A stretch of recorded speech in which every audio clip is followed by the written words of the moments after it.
Everybody. Happy World Logic Day. Hi, Amy. How are you this morning? Good. Good morning. Yes, I just unmute just worked right now. The red went away. I am unmuted. I'm ready to talk logic Wonderful. about this with you. It's a pleasure to have you here. For those of you who don't know who I am, my name is Kate Kelley. I work very heavily in the social impact space. Currently, I am working on a feature film about Lily Ledbetter titled Lily that will be in theaters in March. We understand that this film is going to start a cultural conversation about how women are treated in the workplace. And we want to meet that head on, focusing on SDG 5. In addition to that, I consult for an incredible institution, Represent Justice, that uses storytelling for criminal justice reform. And beyond that, I also work for a social impact spirits brand that gives a meal for every drink we pour, simple spirits. So with that said, I invited Amy to join me today for this fireside chat because Amy leads an incredible platform nonprofit called Gender Fair. They evaluate what the businesses are doing, how they are accountable, and really, as a consumer, they give you the power. That said, she's also been exceptionally informed on the gender parity space. Recently, she wrote an incredibly brilliant article in Time about the female domestic product. And I wanted to talk to her today about corporate entities, where we're at, the power of your purchase, and really kind of dive into that. So with that said, I'm going to let Amy introduce herself and tell you a little bit more about her story, how we came in contact, and then we'll dive right in. Amy? Yeah, good morning. It's nice to talk about logic. I always say that's illogical or that's logical. I'm a very logical person. So I love the fact that you're putting this frame on things today. And I'll tell you just briefly about Gender Fair. I was a magazine journalist and editor my whole life. And then when I wanted to do something about gender equality, I realized that data journalism can change things. And data journalism is a good way to create social change. So anyway, Gender Fair, we rate consumer-facing companies on gender equality using the UN Women Empowerment Principles as a lens. We measure companies using those principles. And we publish this information, these ratings on a free app. And as well as rating companies, we just rated nonprofit organizations, because of course there's a lot of money that goes into nonprofits to show which ones do better on gender with employee representation and diversity. And we rated colleges, and we just released a rating system of B2B vendors. So you can see if you're a company, I mean, there's a lot of money that's transferred between companies. If you're a company, you can see which of your vendors are being more fair to women. So that said, the whole idea is, even in Gender Fair, is looking at how how money moves in the culture. So we want to support workplaces that support women. And it's easy enough to see which ones do and which ones don't. So, and a lot of it has to do with capital, which we'll talk about later. So, yeah, that's my Amazing. intro. That's wonderful. Can you briefly explain what the female domestic product is? Again, I referenced this article that you wrote for Time, and really kind of the impetus for writing the article, and also just tell us a little bit about the landscape for women and our purchasing power. We hear numbers thrown around all the time, specifically 2% of this goes, 2% of that goes. And it's hard to fathom that women are only getting these tiny little nuggets of money. So we'd love for you to really just kind of, A, tell us about the article, and then B, kind of the deeper meaning beyond that. Okay, great. And but I want to say one quick thing about logic Yes. too, because I just love the fact that you have this umbrella of logic. When you talk to little children, have this great sense of fairness, don't they? And for them, it's quite illogical. For the young girls, like when I was growing up, we weren't allowed to wear pants to school, and we'd say, "Well, why can't we wear pants?" Didn't make sense, or a kid might say it was not logical. So a lot of these strictures we have in our culture really do not have any sort of sense of logic or fairness behind them. They're just emotional or cultural hangovers. So even in our work, we're trying to have people question what is, where should dollars go, and why wouldn't you have an equal number of women in a company when you're selling products to women? So anyway, that's about logic. So I don't know if you like that, but I love putting that lens on this today. I thank you a lot for that, and I think this is an easy way to talk about it. Well, think Chelsea and Chris are incredible hosts. Great idea. Such a Logictry. good idea. Yeah, I mean, Yes. 'cause we don't usually talk about equality in terms of a logical proposition, but it is quite logical, and also logical if you want to have a healthy society to treat everyone more fairly. Well, and I Um, think the idea too of critical thinking. I think it's very easy for us to tap something into a computer and get an answer, but really, we're living off cliff notes. We're not digesting the entire holistic view. And so I think that from a logical perspective is so incredibly important to focus on and to teach and to learn and to practice that right. critical thinking. All right. Yeah. And so back to the FDP, that's a systemic idea, isn't it? It's about, well, money is a synonym for power in our culture.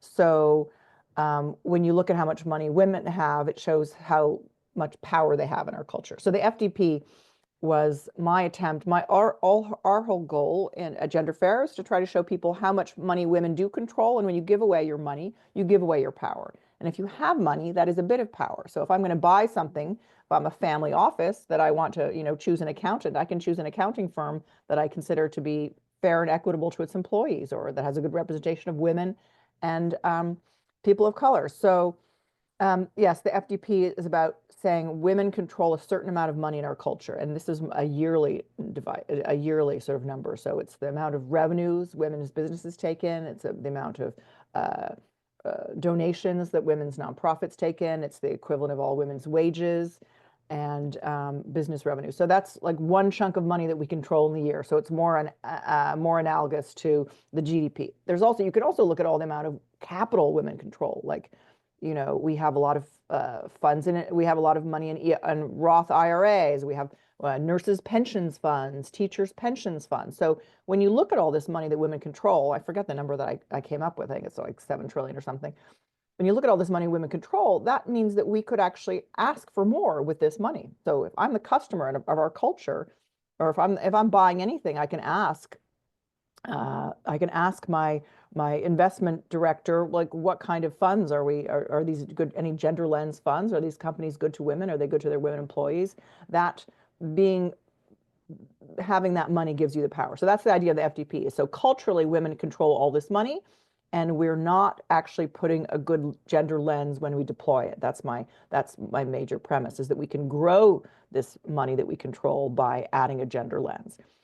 So I don't know if that makes sense. Yeah, well, I think it does, and I think it is, the purchase power that women control, but also the lack of investment in women is Mhm. palpable, and it's very clear. We often talk about the GDP as a measure of economic strength, but as you Yeah. point out, much of women's financial power isn't counted or leveraged. Why do you think the FDP has historically been overlooked?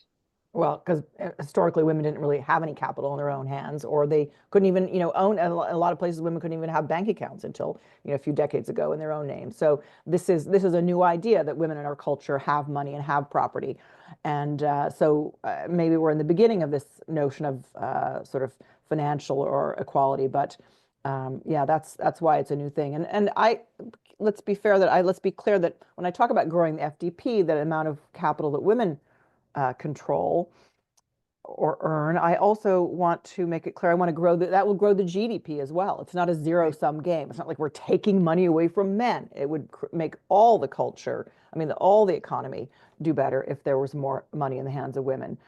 Well, and as they say, and I think this is something that we're exploring and realizing in real time, the DEI, diversity, equity, inclusion. You would think these are good things. They are taboo in some senses, where we're seeing this happen across the board in terms of a DEI reckoning within corporate businesses, and where people and how people are spending their money, distributing their money, taking this back, bringing this up. That said, what do you think in terms of, you highlight a major financial gap? Women control significant spending power, yet they only receive a fraction of corporate spending, VC investment, and charitable giving. What are the biggest systemic barriers keeping women from fully accessing and leveraging capital? Well, I'd say it's a question of values. Like, our culture doesn't see that there's a value in spending money on women and giving money to women. Like, we measure the large publicly traded companies, and there's something in those companies called the named executive officers, like the 5 top paid people that has to be registered in the SEC. And most companies only have about 14% of those highly paid people who are women. And that's important because it's not just a salary. Those are stock options. Those are bonuses. This is a lot. These are millions and millions of dollars. And this, like, just think about how this hasn't changed in 10 years. Women are still not extracting the large amounts of dollars from these big public companies. So, so your question is, how do we change? Why is that? Yeah, because there's not, it's just, I think The it has biggest to, systemic barriers. And I think that too dovetails into the invisible labor that women have been right, contributing to our society that that could be, has not been that's right. acknowledged or paid for, that if we were to attribute that to an actual number in terms of the child, child Right. rearing, all of the things that women are doing around the household and what that equates to, it would be astronomical, but it's not being considered. And I think that's something that's very important as we Right. evolve, to really understand the amount of work that is going into our society. And I think too, you were saying some people are like, oh, why is this happening? I think it is a situation of all tides will rise. When women Right. have more purchasing power and are doing better, we will bring the society up with us. And so we all stand to benefit. Right. I think that's a very But important you, focus for us. I think your idea with systems, like there are is really about valuing women. It's hard for our culture to value women because, as you point out, there's a lot of free labor given away. So maybe that transfers to our corporate, our sort of work life too. So even when you look about one thing that drives me crazy is when you read about, funding of women's businesses. It's quite often that men with a business idea will be given 10x the amount of money for women the same idea. There's a very clear example of this that came out this summer. This a company called Flow, which is, I think, a menstrual app tracker. It helps you sort of regulate your cycles. They were funded to the tune of $200 million this year. It was a big announcement, and this is run by two Russian guys. Meanwhile, there's a Danish woman entrepreneur in Germany who had this similar thing. She started even earlier, I think, and she's had 20 million in funding. So I don't know. I just think I consult with a company, Louis, Let Us Wear It. It is a female condom, and it oh, gives women, there's over 200 versions for men. There's not one that exists that's over the counter for women. And I have watched her try and fundraise, and she has she has the healthcare data, she has a functioning product, she has the orders, but as a woman, I have seen so many doors shut in her face because she is a woman. And it is focused on women's health. And we know that women's health has not been invested in. We're seeing amazing, efforts in that capacity from Dr. Biden, from Mackenzie Bezos, and from Melinda Gates, investing in women's healthcare because this is something that hadn't been done before.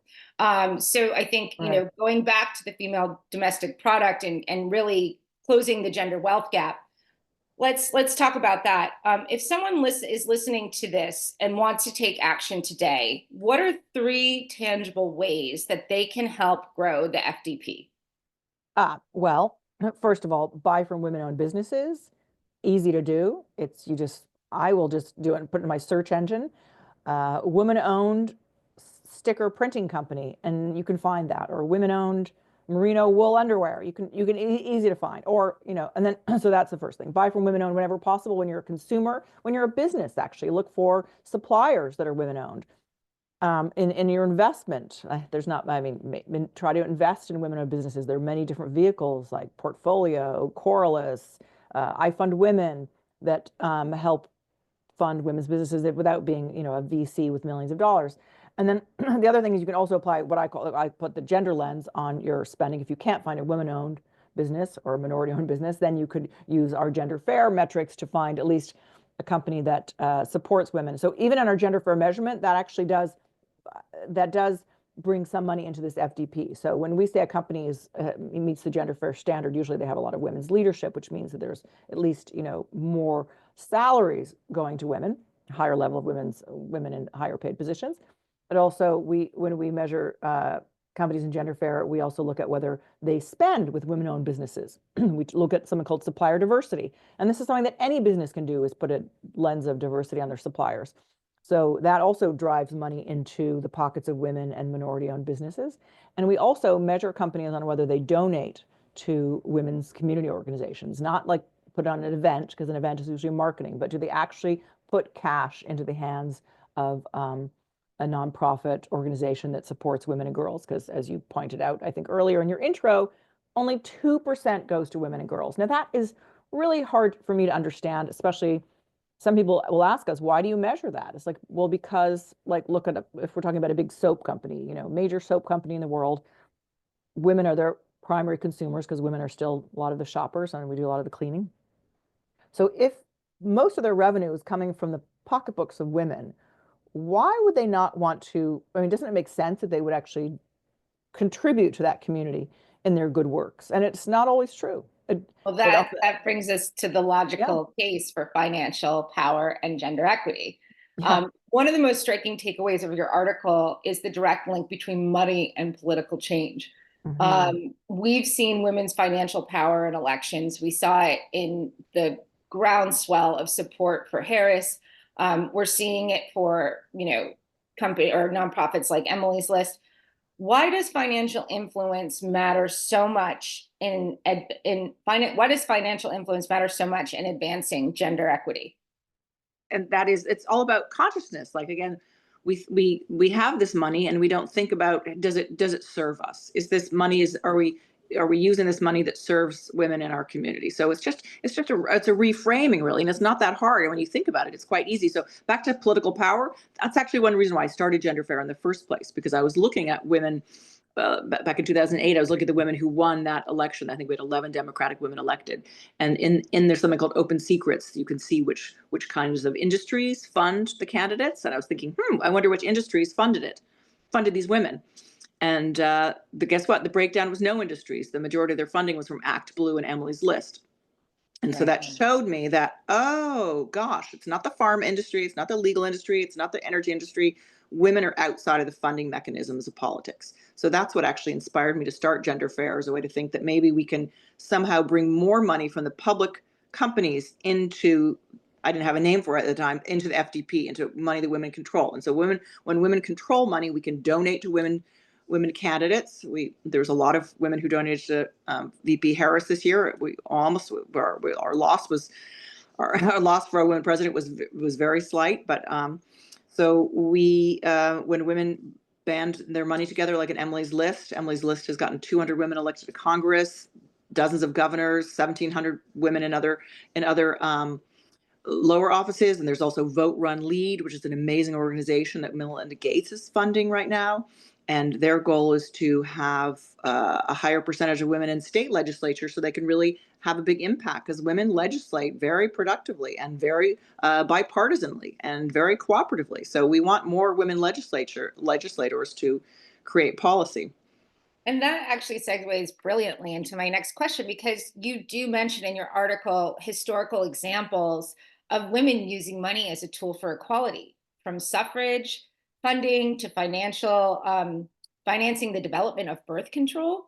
In today's world, do you think women recognize the power of their financial influence? If not, what needs to shift? That's great. There's about cultural norms. Like, I thought I knew a lot about suffrage and women's history, and it wasn't just till a few years ago I read about these two very wealthy women who contributed to the suffrage movement. And I guess I always thought the suffrage movement was just women, writing petitions and marching in the streets. No, there was like a very well-funded lobbying arm, and there were newspapers and cartoons to counteract the larger culture's negativity about the suffrage movement. So that's huge. And then you cite the woman who funded the birth control pill, again, huge. And I don't think we know these stories, because I think also maybe it's a thing in our They're culture. very hard to get funded, Amy. Very hard.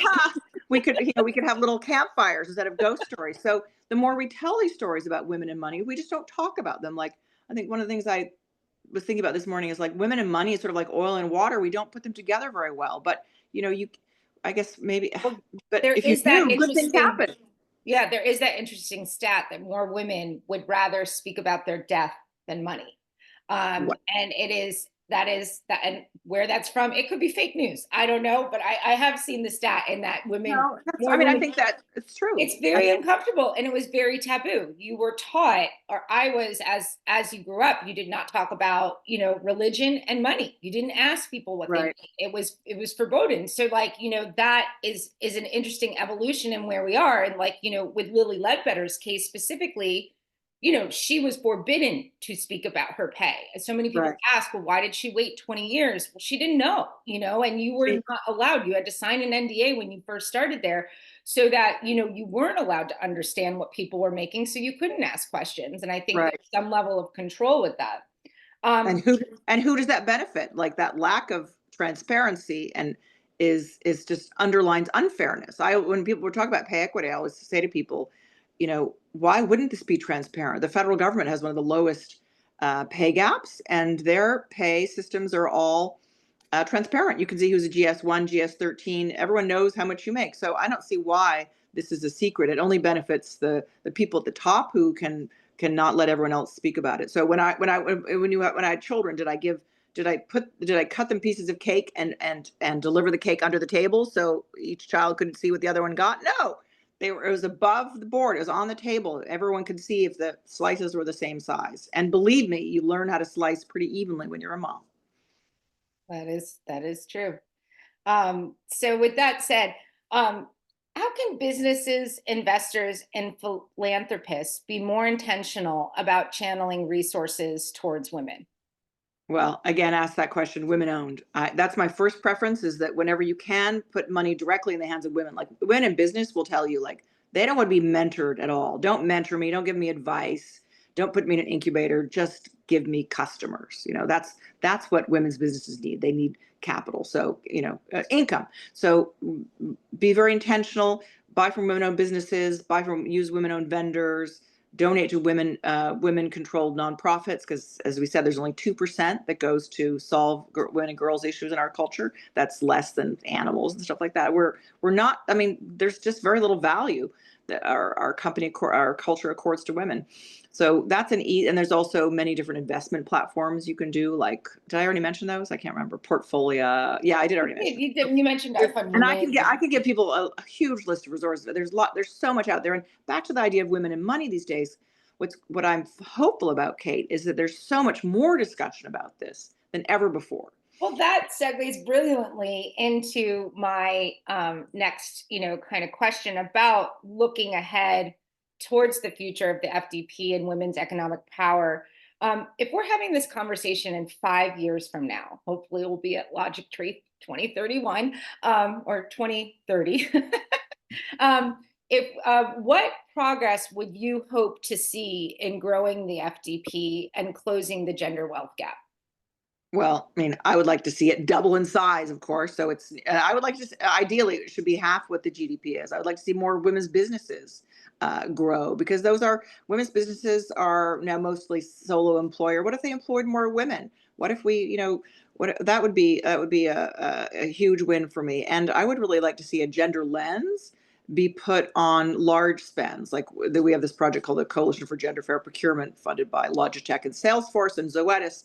And they're trying to have companies, when they're not buying from women-owned businesses, which is only like 1% or 3% of their spend, then make sure they're buying from gender fair businesses or businesses that do well by women. And that's an easy shift to make, and it would make so much of a difference. Like, countries in Europe do this; they put a gender lens on their public policy budgets, and companies will get a tax break, for example, if they have high levels of women's leadership and do well on gender. So that's what I hope to see. Yeah, a bigger FDP, more capital going to women's businesses, more businesses spending on women's businesses, and more investment vehicles directed towards women's companies, so we're not shut out of that huge economic growth of startups. This is not a good thing. We don't want to have a culture that's only run by one type of person. That's true. And that said, what does give you hope? What is out there right now that you're looking to that gives you hope for the future? That, whether it's the nonprofits that are popping up, it's the support, it's the women. What does give you hope? Well, I think it's great the way women are talking about money more, because we can't grow the FDP without, one, being conscious of it, realizing where the money is. And so there's so many different groups and, TikTok influencers who are talking about, like, investing. And I think just the conversation is an important one, right? As you said, if women aren't comfortable talking about how much money they have or how much money they make or what they want to do with it. So that makes me very hopeful that there's more discussion about this, more companies starting about this, investment circles. And the other thing that would make me hopeful is the more unity we have, because, you know, when you're talking about a group of people in a culture that don't have most of the capital, I would say that we can only do good things with it when we can band that capital together or resources together. Like in unity, there is more power to create change. So I'm hopeful when I see more different groups coming together to be, build coalitions for the ERA, for example. So I think that would be a positive thing for women to work together more on one issue at a time. That would make me hopeful. Wonderful. Lastly, how can people follow you and support your work in this space?